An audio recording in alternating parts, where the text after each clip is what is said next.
I'm going to show you how to make fondant today. Fondant is not everybody's favorite because, it's pure sugar, I suppose. But it has its place, it has its use. I know a lot of pastry shops utilize it. You tend to buy a huge bucket of it, and it's always a pain with it. I mean, I feel like it always comes separated, right? There's that layer of liquid on top, and you have to stir it, and it's just so hard to stir and to get evenly mixed, and then you might over agitate it and it crystallizes. It's always a pain. But it turns out that it's pretty easy to make your own fondant. I'm going to show you how to do that today. We're going to cook water and sugar, but we're going to add two ingredients that are going to help us out, which are going to be cream of tartar. So I'm just going to add this in here. I have my water and my sugar in here. And another important ingredient, which is glycerin. Okay, so these are very small quantities that we're utilizing, and we're going to cook all of this together.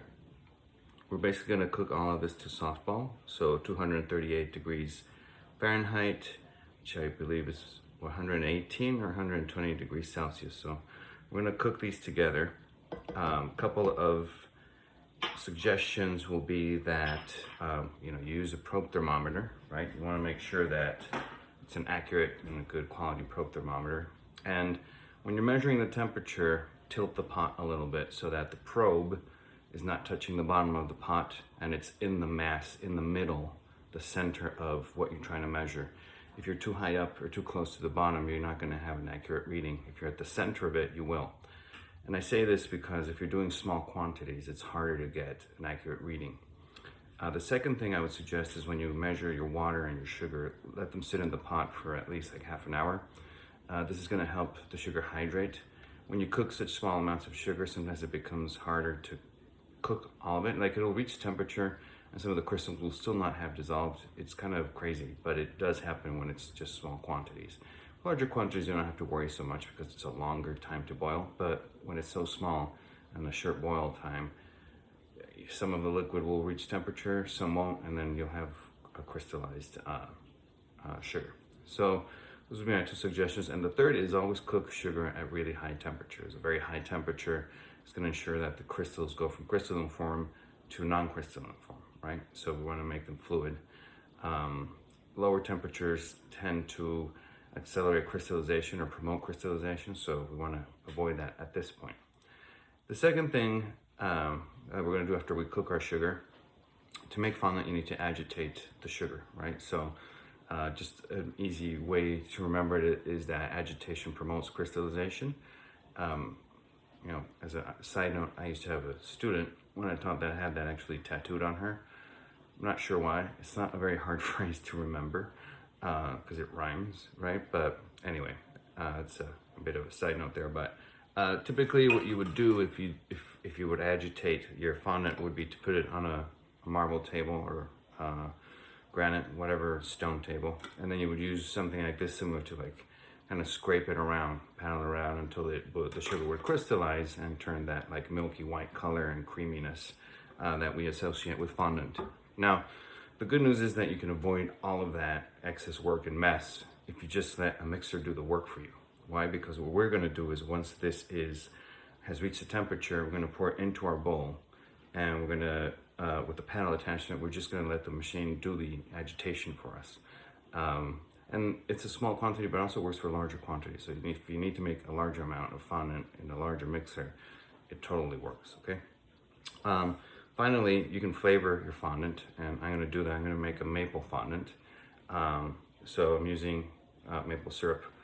I always suggest, for me, grade B maple syrup has a more pronounced flavor. It's supposed to be less pure, but when I mix it into things, the flavor carries over a lot better than when I use like a higher quality, like grade A maple syrup. So grade B is just fine for this particular purpose. You could also make a fondant, strictly speaking, with maple sugar. Although maple sugar is harder to obtain, it's a little bit more expensive than regular sugar. So you could do it the same way I'm doing this method, but with maple sugar, okay? So we're gonna get started. I'm gonna get this going high heat. The next thing you're gonna see is the sugar cooking and then going into here, okay?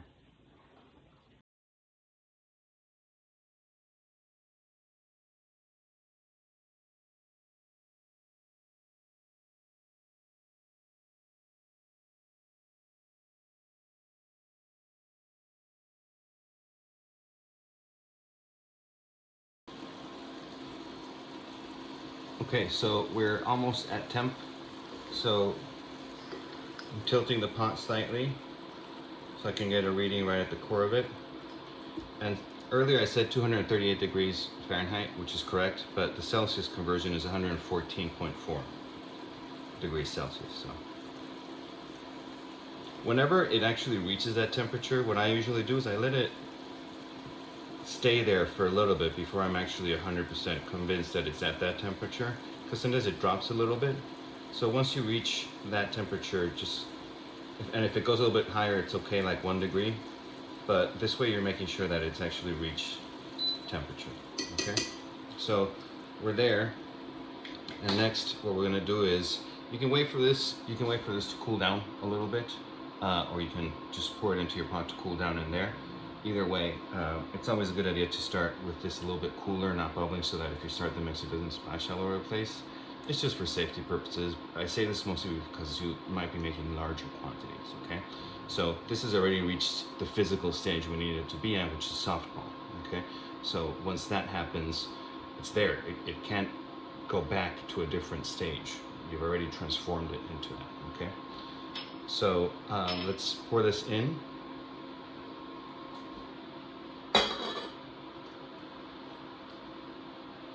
Make sure you get everything out.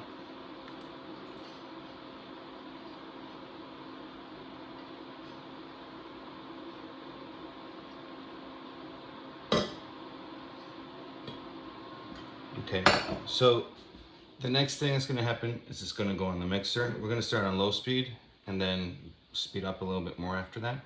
And it's going to start to get like cloudy and white, and there's going to be a point where it looks like it seizes. Keep going, okay?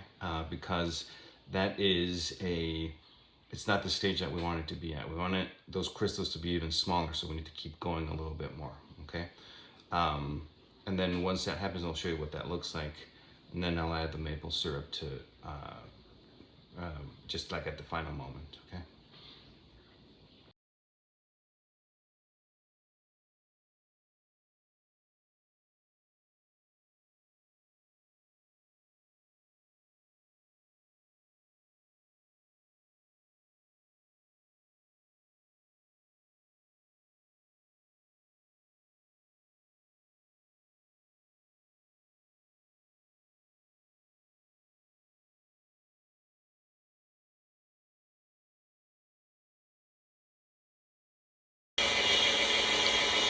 You can see how it's become a lot wider now.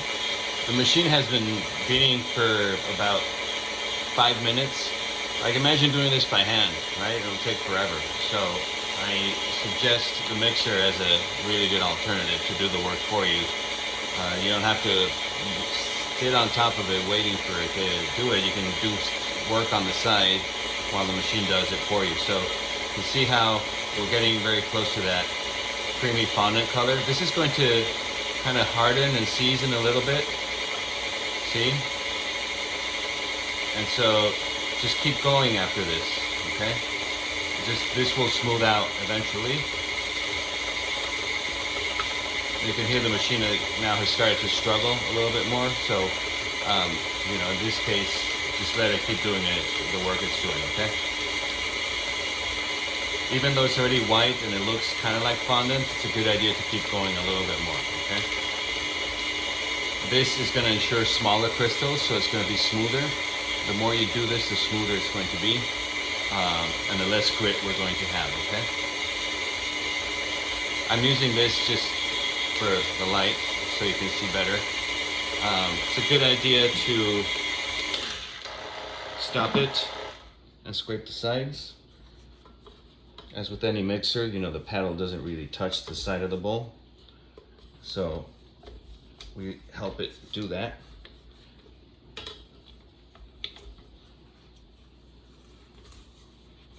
And I can still feel that it's warm. So this action is helping it cool down slightly while it's crystallizing the sugar, okay?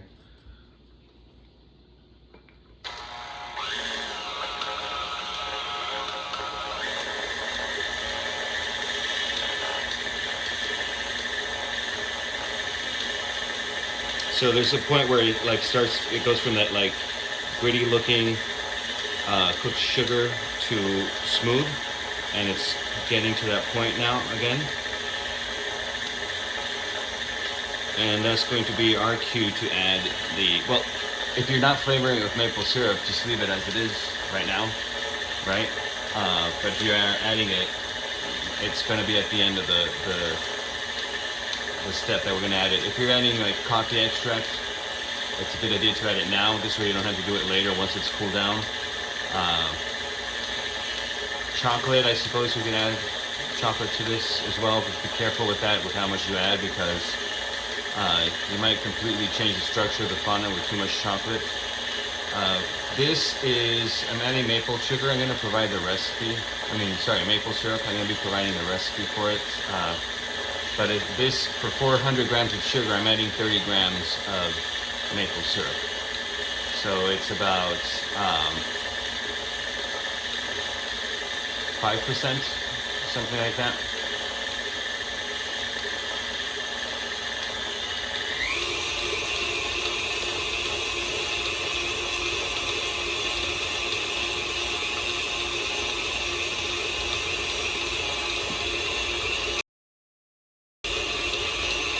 Okay, so at this point we have a really nice white fondant. You can't really see with detail there, but this has completely crystallized. And so now we're going to add the syrup.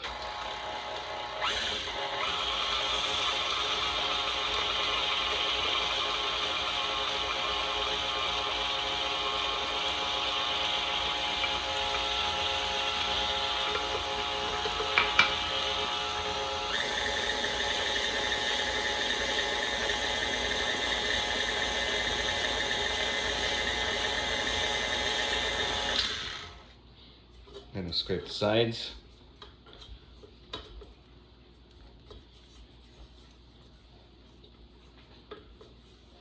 Completely, and then we'll have a very smooth, uniform fondant.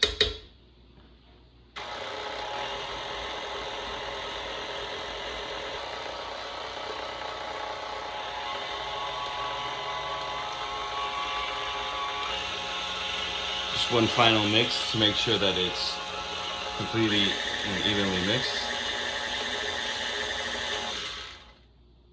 Okay. We're good to go. Okay, so I'm gonna get all of this out with the bowl scraper. And very important fact to remember with fondant is that you never use it the day you make it. You use it the next day. Give it 24 hours because this is going to help smooth it out. It's going to help it become a smooth pipeable paste, and it needs 24 hours for that to happen. So I'm putting it into this glass container. I'm going to put plastic directly on it because it tends to form a skin if you don't, and then an airtight lid, and then I'll be using it. What I'm going to use this for is for making, for glazing maple eclairs. So it's going to be maple pastry cream, and then it's going to be topped with this. I'm going to show you what that's going to look like. And I probably won't have to add anything or adjust this with anything or heat it up or anything. It'll be ready to go into a piping bag with a piping tip. We're not going to glaze by dipping. We're going to glaze by piping on top. I find that it makes it a lot neater on top of the eclair. Really straight lines, that curved like look. When you dip, the edge of the fondant has like drag marks on it, which doesn't to me look very neat. I like to have like a cleaner look, like almost like you put it on top separately. And the way we do that is by actually piping it on top. So I'll show you how to do that right after this, but 24 hours will have passed between now and then. So now we're going to glaze the eclairs and some cream puffs. I made the fondant yesterday, so it's been about 24 hours. It felt a little bit firm to me, and so all I did was I took 30 more grams of maple syrup and added it in and I microwaved it for like 20 seconds on very low, and then I just stirred it. I stirred it until it was smooth again. And what we're gonna be using is this tip. It's a flat tip. I'm gonna use this to extrude the glaze over the eclair to get us like a nice, like we'll have the glaze, but it'll have like a nice curve on the side. Instead of having the glaze that looks like it's running down the side, we're gonna have something that's gonna end nicely. So I think it's worth the extra effort. It doesn't really take all that long to do. And once you get good at it, just do like stripes, stripes, stripes, and you're good to go. So that'll be what you see next. Okay, so just watch the direction in which I'm going, which is just, I'm going around the eclair.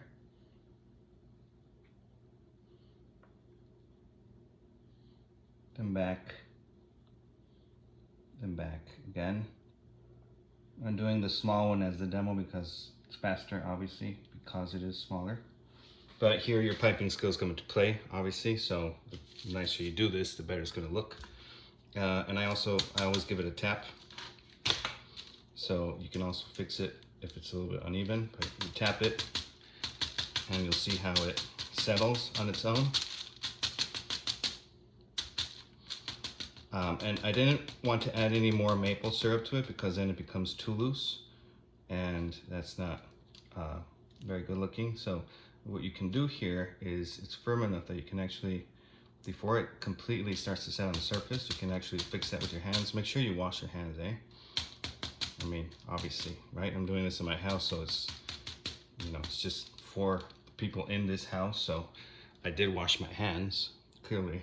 But if you do this for food service, you know, commercially or whatnot, make sure that you wash your hands or wash your hands and put gloves on, even better, huh? So I'm gonna do a couple more, but I'm gonna do it on the high speed video.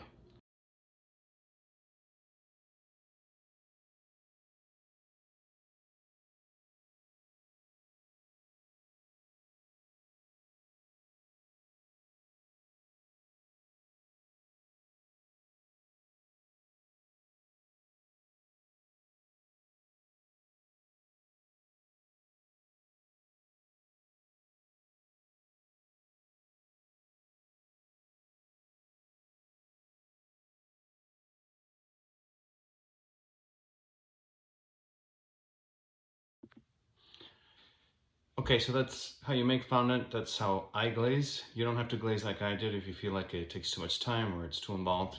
It's understandable. You might want to do it faster, which is fine, but just keep in mind that if you do dip your eclairs instead of piping the glaze, what you'll have to do is make a much larger amount so that you can actually dip the eclair, you know, completely horizontally into it. And also keep in mind that fondant tends to start to crystallize on the surface, and so just make sure that every couple of eclairs you glaze, you give it a good stir to avoid that crystallizing on the surface. So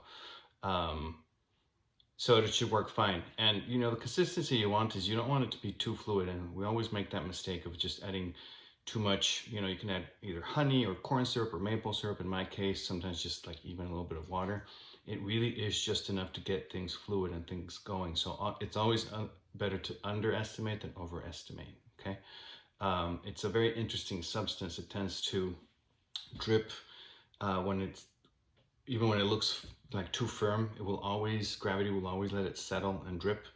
You can see these eclairs, I tapped them down, and that's all that I needed to get like a nice smooth surface. You can see how shiny they are too. And that's because I didn't get it too hot. Like if you get your glaze too hot in the microwave or hot water bath, it tends to get dull and crack a lot more. So also at this point, try to not move them around too much because the surface will set. And if you move your eclairs and the surface cracks, there's no way to fix that. So just be very gentle. Maybe once they're glazed, put them right on the container they're going to be displayed on, like the base or whatever disposable cup you're using for them, just so that they're not moved and so that they look good all the time for the entire process. So anyway, that's fondant, and I hope it's useful to you.